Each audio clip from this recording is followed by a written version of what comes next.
दोस्तों, आज इस लेक्चर में हम बात करेंगे क्लास 10 की SST ज्योग्राफी के बारे में, जो कि चैप्टर है संसाधन और विकास। इसका फर्स्ट पार्ट हमने कंप्लीट कर रखा है।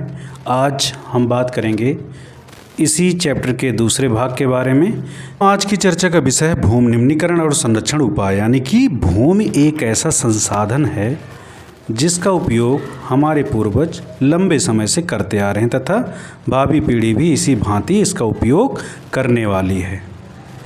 हम भोजन, मकान और कपड़े की अपनी मूल आवश्यकताओं का 95% भाग भूमि से प्राप्त करते हैं। मानव कार्यकलापों के कारण न केवल भूमि का निम्नीकरण हो रहा है, बल्कि भूमि को नुकसान पहुंचाने वाली प्राकृतिक ताकतों को भी बल मिल रहा है। यानी कि मानवीय जो गतिविधियां हैं, ये भी भूमि निम्नीकरण के लिए जिम्मेवार हैं। कुछ मानव क्रियाओं जैसे कि वनोन्मूलन, अति पशुचारण, खनन ने भी भूमि के निम्नीकरण में मुख्य भूमिका निभाई है। तो वनोन्मूलन का मतलब होता है जंगलों का बड़े स्तर पे काटा जाना, और पशुचारण का मतलब है लोग जानवर पालते हैं, उनको जंगलों में या घास के मैदानों में चराने के लिए ले जाते हैं, उससे भी भूमि का निम्नीकरण होता है। खनन ने भी भूमि के निम्नीकरण में मुख्य भूमिका निभाई है।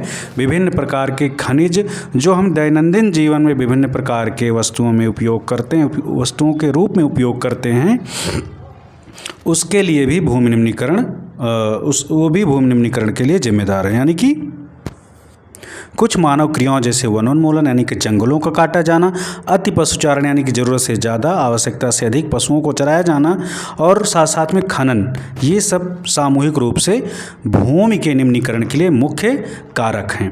तो यहाँ पर खनन से तात्पर्य है कि खुदाई के दौरान विभिन्न प्रकार की वस्तुएं जो है जो पृथ्वी के अंदर से निकाली जाती हैं, उनको हम खनिज कहते हैं, और जिन स्थानों पे इनको निकाला जाता है उनको खान कहते हैं, और इस प्रक्रिया को खनन कहते हैं। खनन के उपरांत खदानों वाले स्थानों को गहरी खाइयों और मलबे के साथ खुला छोड़ दिया जाता है। खनन के कारण झारखंड, छत्तीसगढ़, मध्य प्रदेश जैसे और उड़ीसा जैसे राज्यों में वनोन्मूलन भूमि निम्नीकरण का कारण बना हुआ है। गुजरात, राजस्थान, मध्य प्रदेश और महाराष्ट्र में अति पशुचारण भूमि निम्नीकरण का मुख्य कारण है।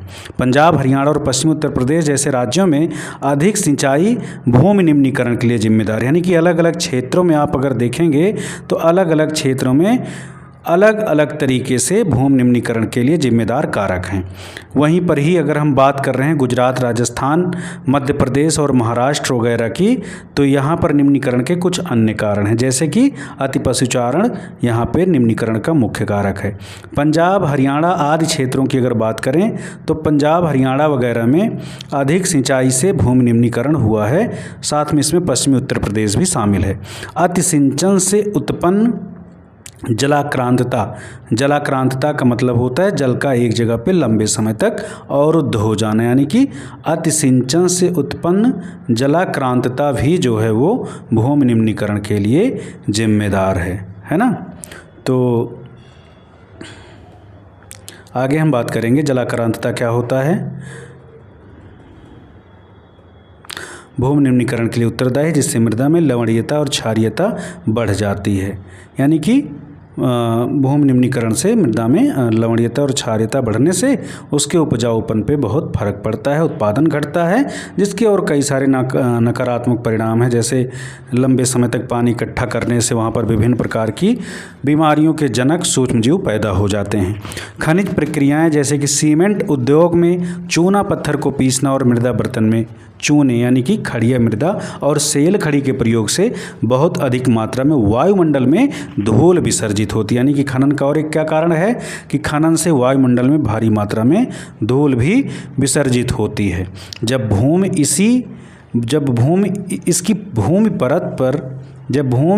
की परत पर यह जम जाता है तो मिट्टी की जल सोखने की जो शक्ति है वो क्षीण हो जाती है।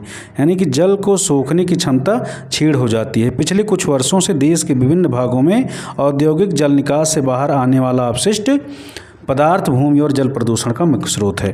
भूमि निम्नीकरण की समस्याओं को सुलझाने के कई तरीके हैं। वनोरोपण और चारागाहों का उचित प्रबंधन इसमें कुछ हद तक मदद कर सकता है। यानी कि जंगलों को बड़े स्तर पे विकसित किया जाना, साथ साथ में चारागाहों का पर्याप्त तरीके से प्रबंधन भी जो है वो इसके लिए महत्वपूर्ण साबित हो सकता है। पेड़ों के रक्षक मेखला लगाकर नियंत्रित पशुचारण से और रेतीली टीलों को कांटेदार झाड़ियाँ लगाकर स्थिर बनाने की प्रक्रिया से भी भूमि कटाव की रोकथाम शुष्क क्षेत्रों में की जा सकती है। बंजर भूमि के उचित प्रबंधन, खनन नियंत्रण और औद्योगिक जल को परिष्करण के पश्चात विसर्जित करके जल और भूमि प्रदूषण को कम किया जा सकता है। यानी कि क्या क्या उपाय बताया गया? बंजर भूमि के उचित प्रबंधन, है ना, और खनन नियंत्रण और औद्योगिक जल को परिष्करण के पश्चात विसर्जित करके जल और भूमि प्रदूषण को कम किया जा सकता है। परिष्करण के पश्चात का मतलब होता है कि उसको पहले वाटर को ट्रीट किया जाए, ट्रीटमेंट करने के बाद ही कहीं पर खुले स्थान या किसी जल स्रोत में उसको छोड़ा जाए। मृदा संसाधन की अगर बात करें, अगला टॉपिक है हमारा मृदा संसाधन। क्या है बच्चों? मिट्टी अथवा मृदा सबसे महत्वपूर्ण नवीकरण योग्य प्राकृतिक संसाधन है। यानी कि इसको नवीकरण क्यों मानते हैं? क्योंकि एक समय के बाद अपने फिर से प्राकृतिक रूप को प्राप्त कर लेती है अगर इसको अनुकूल परिस्थितियां मिलती हैं तो। यह पौधों के विकास का माध्यम है जो पृथ्वी पर विभिन्न प्रकार के जीवों का पोषण करती है। मृदा एक जीवंत तंत्र है, यानी कि एक जीवित तंत्र माना जाता है तथा कुछ सेंटीमीटर गहरी मृदा बनने में लाखों वर्ष लग जाते हैं। यानी कि मिट्टी का संरक्षण इसलिए भी आवश्यक है क्योंकि इसकी कुछ सेंटीमीटर ऊपरी परत के निर्माण में भी लाखों वर्ष लगते हैं और इसको बिगड़ने में कुछ दिन या कुछ महीने लग सकते हैं। मृदा बनने की प्रक्रिया में उच्चावच, जनक शैल, संस्तर शैल, जलवायु, वनस्पति और अन्य जैव पदार्थ तथा समय मुख्य कारक है। यानी कि मिट्टी के निर्माण में विभिन्न प्रकार की चीज़ें शामिल हैं जो उसके निर्माण के क्रम में अपना अहम रोल अदा करती हैं। जैसे उच्चावच का मतलब होता है वहाँ की भौगोलिक संरचना कैसी है, पठार है, पहाड़ है, मैदान है, झील है, झरना है, कैसा क्षेत्र है, दलदल है ना। जनक शैल यानी कि फिर अगली चीज़ आती है कि किस प्रकार की शैल से उस मिट्टी का निर्माण हुआ है। और उसके बाद है जलवायु, यहाँ की उस क्षेत्र की जलवायु कैसी है। साथ साथ में वनस्पति और अन्य जैव पदार्थ वहाँ पे किस प्रकार के पाए जाते हैं तथा समय, ये सब मृदा के निर्माण में महत्वपूर्ण कारक हैं। प्रकृति के अनेकों तत्व जैसे तापमान परिवर्तन, बहते जल की क्रिया, पवन, हिम नदी और अपघटन क्रियाएँ आदि मृदा बनने की प्रक्रिया में योगदान देती हैं। मृदा में होने वाले रासायनिक और जैविक परिवर्तन भी महत्वपूर्ण हैं। मृदा जैव और अजैव दोनों प्रकार के पदार्थों से बनती है। यानी कि जैव और अजैव दोनों प्रकार के पदार्थ मिट्टी के निर्माण में महत्वपूर्ण कारक साबित होते हैं। प्रकृति के अनेकों तत्व जैसे तापमान परिवर्तन, बहते जल की क्रिया, पवन, हिम नदी और अपघटन क्रियाएं आदि मृदा बनने की प्रक्रिया में योगदान देती हैं। मृदा में होने वाले रासायनिक और जैविक परिवर्तन भी महत्वपूर्ण हैं। मृदा जैव और अजैव दोनों प्रकार के पदार्थों से बनती है। मृदा बनने की प्रक्रिया को निर्धारित करने वाले तत्वों उनके रंग, गहराई, गठन, आयु तथा रासायनिक और भौतिक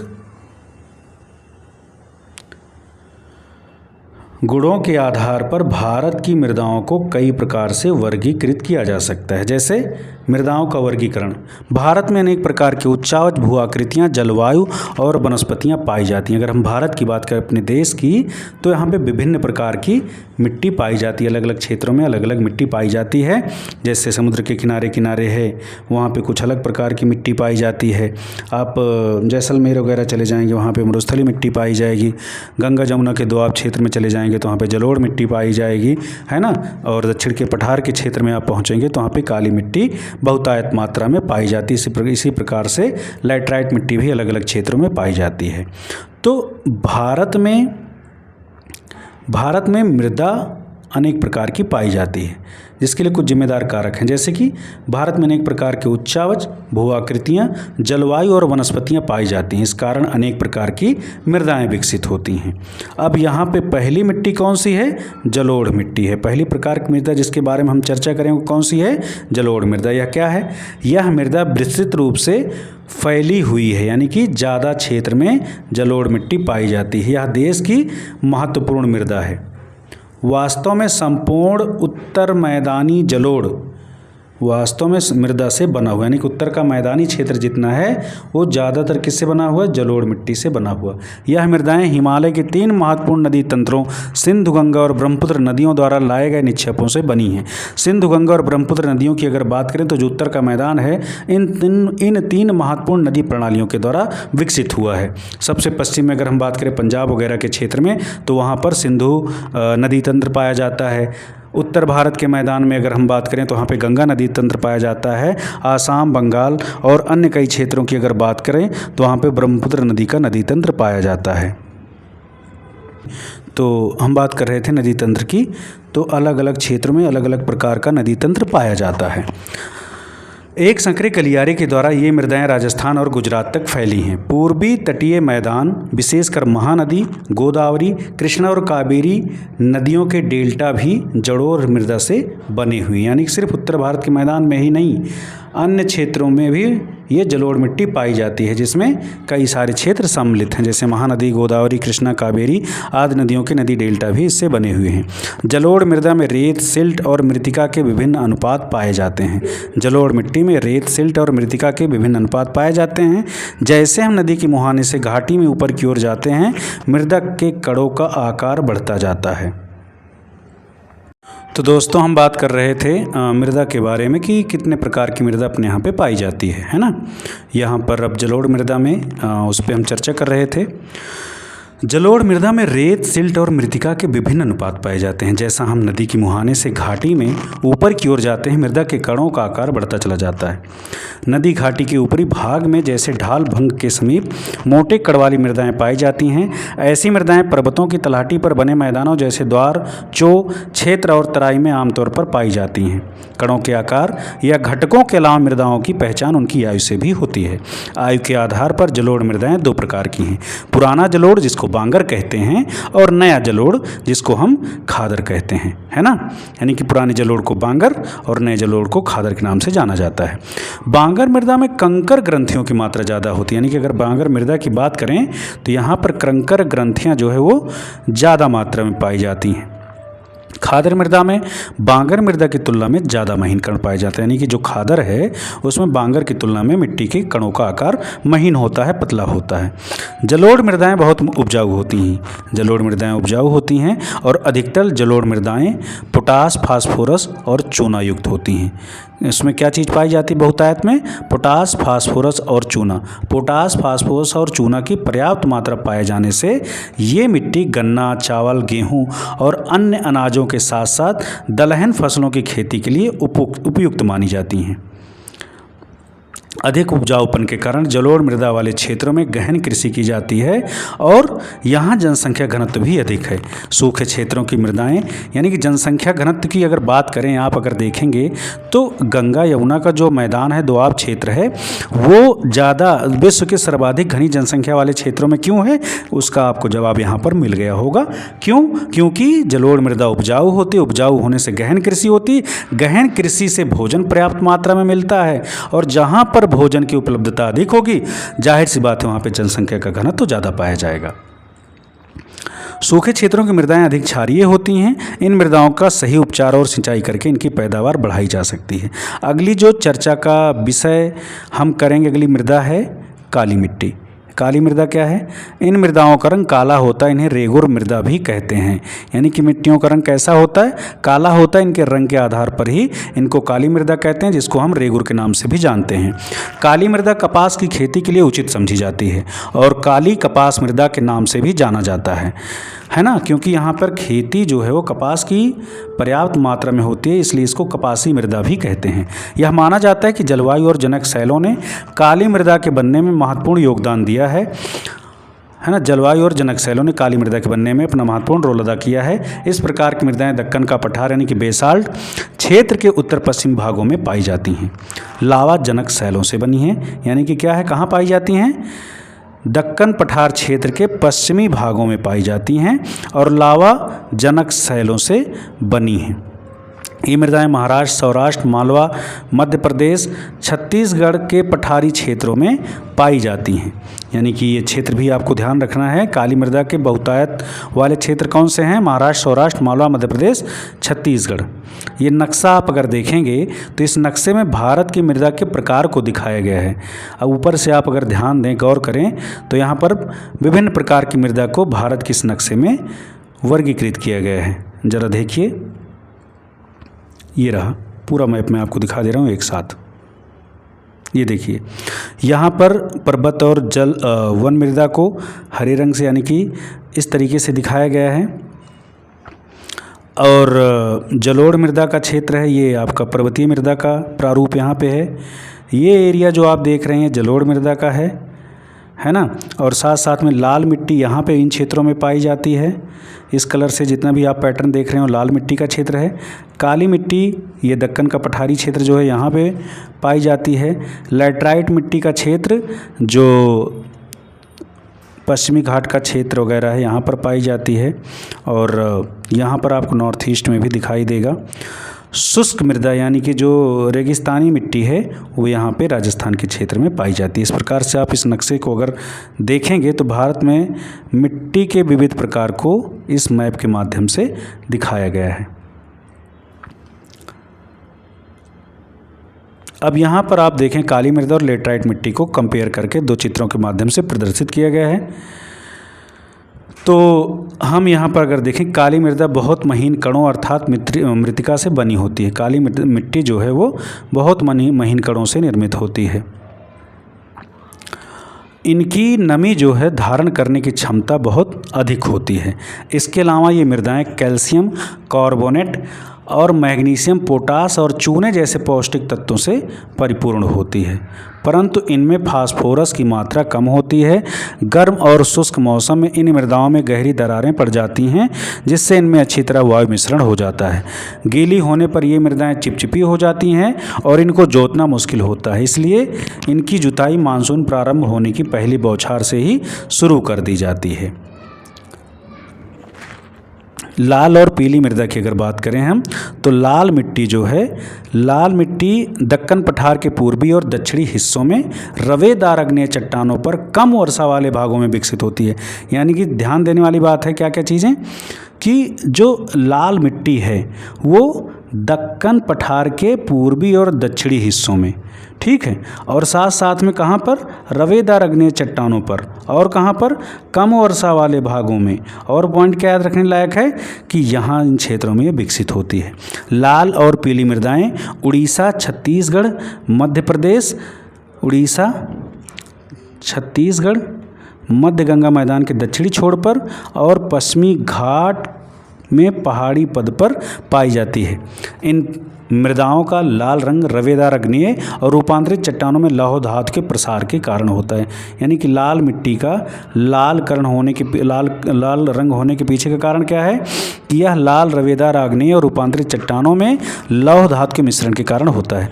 या पीला रंग इनमें जलयोजन के कारण होता है। अब इसमें जब मिट्टी, जलयोजन का मतलब होता है मिट्टी में पानी का मिलना, तो मृदा में जब जल मिक्स हो जाता है तो वो है ना, इसका रंग पीला हो जाता है। अब हम बात करेंगे लैटराइट मिट्टी की। लैटराइट मिट्टी जो है, लैटराइट मिट्टी ग्रीक भाषा के शब्द लेटर से लिया गया है ना, जिसका अर्थ है ईंट। यानी कि लैटराइट मिट्टी में लेटर से लिया गया है और इसका अर्थ होता है ईंट। लैटराइट मृदा का निर्माण उष्णकटिबंधीय तथा उपोष्णकटिबंधीय जलवायु क्षेत्रों में आर्द्र तथा शुष्क ऋतुओं के एक के बाद एक आने के कारण होता है। यह भारी वर्षा से अत्यधिक निछालन का परिणाम है। लैटराइट मिट्टी क्यों बनती है? क्योंकि लगातार जब बारिश होती रहती है तो बारिश के साथ साथ निछालन की प्रक्रिया, लीचिंग की प्रक्रिया बढ़ जाती है। यानी कि बहुत सारे उसमें जो पोषक तत्व होते हैं वो पानी के साथ बह करके चले जाते हैं, जिससे उसकी पीएच वैल्यू चेंज हो जाती है और लैटराइट मिट्टी का निर्माण होता है। लैटराइट मृदा अधिकतर गहरी तथा अम्लीय होती है। यानी कि इसकी पीएच वैल्यू कितनी होती है? पीएच वैल्यू इसकी 6 से बहुत कम होती है। इसमें सामान्यतः पौधों के पोषक तत्वों की कमी होती है। यानी पौधों के पोषक तत्वों की मात्रा कम होती है क्योंकि निछालन के कारण वो पोषक तत्व सारे के सारे पानी के साथ बह जाते हैं। यह अधिकतर दक्षिणी राज्यों, महाराष्ट्र के पश्चिमी घाट क्षेत्रों, उड़ीसा, पश्चिम बंगाल के कुछ भागों तथा और उत्तर पूर्वी प्रदेशों में पाई जाती है। जहाँ इस मिट्टी में पर्णपाती और सदाबहार वन मिलते हैं वहाँ इसमें ह्यूमस पर्याप्त रूप में पाया जाता है, लेकिन विरल वनस्पति और अर्धशुष्क पर्यावरण में इसमें ह्यूमस की मात्रा कम पाई जाती है। यानी कि ह्यूमस की मात्रा यहाँ पे कम होती है ना। जहाँ इस मिट्टी में पर्णपाती और सदाबहार वन मिलते हैं वहाँ इसमें ह्यूमस पर्याप्त मात्रा में पाया जाता है, क्योंकि ह्यूमस आपको पता है कि पेड़ पौधों की पत्तियों, डालियों और फल फूल वगैरह गिरने से जो मिट्टी का ऊपरी जीवाश्म हिस्सा विकसित होता है वो जो ह्यूमस कहलाता है। तो जाहिर सी बात है जहाँ पे वन वगैरह पाए जाएंगे वहाँ पर मिट्टी में ह्यूमस की मात्रा ज़्यादा पाई जाएगी। स्थल रूपों पर इनकी स्थिति के अनुसार इनमें अपर्दन तथा भूमि निम्नीकरण की संभावना होती है। यानी कि जिस प्रकार का स्थल रूप होगा उस प्रकार के स्थल रूप से यहाँ पर भूमि निम्नीकरण भी पाए जाने की संभावना पाई जाती है। मृदा संरक्षण की उचित तकनीकी है ना, मृदा संरक्षण की उचित तकनीक अपनाकर इन मृदाओं पर कर्नाटक, केरल और तमिलनाडु में चाय और काफ़ी उगाई जाती है। तमिलनाडु, आंध्र प्रदेश और केरल की लाल लेटराइट मृदाएं काजू की फसल के लिए अधिक उपयुक्त मानी जाती हैं। यानी कि तमिलनाडु क्षेत्र में तथा आंध्र प्रदेश और केरल की लाल मिट्टी है ना काजू की खेती के लिए उपयुक्त मानी जाती है। अब आगे बात हम करेंगे मरुस्थली मृदा की, है ना। मरुस्थली मृदा क्या है? मरुस्थली मृदाओं का रंग लाल तथा भूरा होता है। मरुस्थली मृदा की हम बात कर रहे हैं, तो मरुस्थली मृदा की अगर हम बात करें तो इसका रंग कैसा होता है? लाल और भूरा होता है। ये मृदाएं आमतौर पर रेतीली और लवणीय होती हैं। कुछ क्षेत्रों में नमक की मात्रा इतनी अधिक है कि झीलों से जल वाष्पीकृत करके खाने का नमक भी बनाया जाता है। यानी कि वहाँ पर नमक की मात्रा इतनी ज़्यादा पाई जाती है कि उनके झीलों के जल को वाष्पित करके नमक बनाया जाता है। शुष्क जलवायु और उच्च तापमान के कारण जलवाष्पन दर अधिक है और मृदाओं में ह्यूमस और नमी की मात्रा कम होती है ना। क्या चीज़? शुष्क जलवायु और उच्च तापमान के कारण जलवाष्प की दर अधिक है, जिससे मृदा में ह्यूमस और नमी की मात्रा बहुत कम हो जाती है। मृदा की सतह के नीचे कैल्शियम की मात्रा बढ़ती चली जाती है और नीचे की परतों में चूने के कंकर की सतह पाई जाती है ना। इसके कारण मृदा में जल अंतःस्यंदन अवरुद्ध हो जाता है, यानी कि इन्फिल्ट्रेशन रुक जाता है। यह मृदा को सही तरीके से सिंचित करके कृषि योग्य बनाया जा सकता है, जैसा कि पश्चिमी राजस्थान में हो रहा है। यानी कि सिंचाई करके इस समस्या का समाधान किया जा सकता है, जिसका एग्जाम्पल राजस्थान है। वन मृदा की अगर हम बात करें तो वन मृदा जो है वो पहाड़ी तथा पर्वतीय क्षेत्रों में पाई जाती है। इन मृदाओं के गठन में पर्वतीय पर्यावरण के अनुसार बदलाव आता है। नदी घाटियों में ये मृदाएं दोमट और सिल्टदार होती हैं। अगर नदी घाटियों की बात करें तो यह मिट्टी कैसी होती है? दोमट और सिल्टदार होती है, परंतु ऊपरी ढालों पर इनका गठन मोटे कणों का होता है। हिमालय के हिमाच्छादित क्षेत्रों में इन मृदाओं का बहुत अपर्दन होता है और ये अधिक अधिसिलिक यानी एसिडिक तथा ह्यूमस रहित होती हैं। इन मिट्टी की अगर हम हिमालय के क्षेत्रों की बात करें तो यहाँ पे ये मिट्टी किस रूप में होती है? एसिडिक तथा ह्यूमस रहित होती है। नदी घाटियों के निचले क्षेत्रों विशेषकर नदी सोपानों और जलोढ़ पंखों आदि में मृदाएँ उपजाऊ होती हैं। कैसी पाई जाती हैं? उपजाऊ होती हैं। जल अपर्दन और संरक्षण की अगर हम बात करें तो मृदा के कटाव और उसके बहाव की प्रक्रिया को मृदा अपर्दन कहते हैं। यानी कि विभिन्न कारणों से, प्राकृतिक और मानव निर्मित दोनों कारण हो सकते हैं, उन विभिन्न कारणों से मिट्टी का कटना और उसका बह जाना है ना मृदा अपर्दन कहलाता है। मृदा के बनने और अपर्दन की क्रियाएं आमतौर पर साथ साथ चलती हैं और दोनों में संतुलन होता है, परंतु मानवीय क्रियाओं जैसे वनोन्मूलन, अति पशुचारण, निर्माण और खनन इत्यादि से कई बार यह संतुलन भंग हो जाता है तथा प्राकृतिक तत्व जैसे पवन, हिम, नदी और जल मृदा अपर्दन करते हैं। बहतर जल मृत्तिकायुक्त मृदाओं को काटते हुए गहरी वाहिकाएं बनाता है, जिन्हें अवनालिकाएं कहते हैं। अवनालिका किसे कहते हैं? तो बहता जल मृत्तिकायुक्त मृदाओं को काटते हुए गहरी वाहिकाएं बनाता है, जिन्हें अवनालिकाएं कहते हैं। ऐसी भूमि जोतने योग्य नहीं होती जिसको हम उत्खात भूमि कहते हैं। तो उत्खात भूमि क्या है? वह भूमि जो मृत्तिका युक्त मृदाओं के कारण गहरी वाहिकाएं बना लेता है और छोटी छोटी नालियां बन जाती हैं, है ना, जिनसे होकर के पानी बहता रहता है, तो उसको हम उत्खात भूमि कहते हैं, बैडलैंड कहते हैं। चंबल बेसिन में ऐसी भूमि को खड्ड कहा जाता है, खड्ड भूमि कहा जाता है। यानी कि वेटलैंड को चंबल क्षेत्र में किस नाम से जानते हैं? खड्ड कहते हैं, रिवाइन कहते हैं। कई बार जल विस्तृत क्षेत्र को ढके हुए ढाल के साथ नीचे की ओर बहता है। ऐसे स्थिति में इस क्षेत्र की ऊपरी मृदा घुलकर बह जाती है। ऐसी स्थिति में क्या होता है? उसकी ऊपरी मृदा बह जाती है और उससे क्या होता है कि इसे चादर अपर्दन कहते हैं। चादर अपर्दन क्या है? कई बार जल विस्तृत क्षेत्र को ढके हुए ढाल के साथ नीचे की ओर बहता है, यानी कि नाली ना बन करके जल का एक बड़ा क्षेत्र है ना, मृदा के एक ऊपरी परत को जब एक बड़े हिस्से को एक साथ बहा ले जाता है तो इसको चादर अपर्दन कहते हैं, सीट इरोजन कहते हैं। पवन द्वारा मैदान अथवा ढालू क्षेत्र को मृदा को उड़ा ले जाने की प्रक्रिया को पवन अपर्दन कहा जाता है। यही काम जब पवन करता है तो उसको हम पवन अपर्दन कहते हैं। क्या कहते हैं? पवन अपर्दन कहते हैं। कृषि के गलत तरीकों से भी मृदा अपर्दन होता है, यानी कि खेती करने का अगर तरीका गलत है तो वो भी मृदा अपर्दन का एक कारण बनता है। गलत ढंग से हल चलाने, जैसे ढाल पर ऊपर से नीचे की ओर हल चलाने से वाहिकाएं बन जाती हैं जिसके अंदर से बहता पानी आसानी से मृदा का कटाव करता है।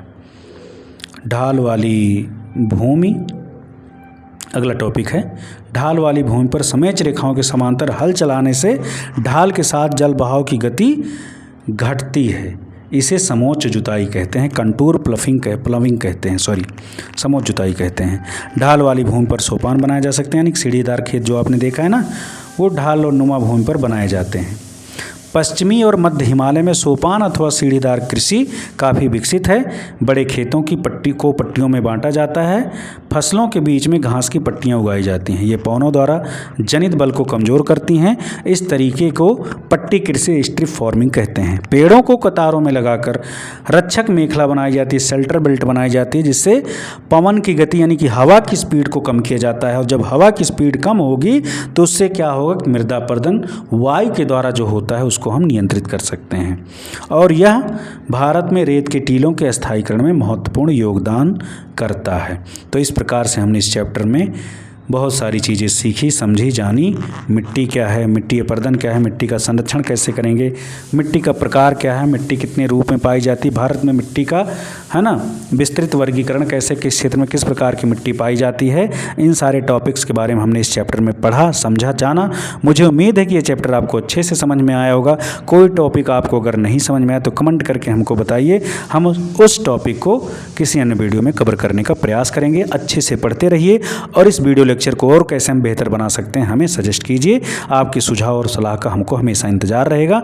धन्यवाद।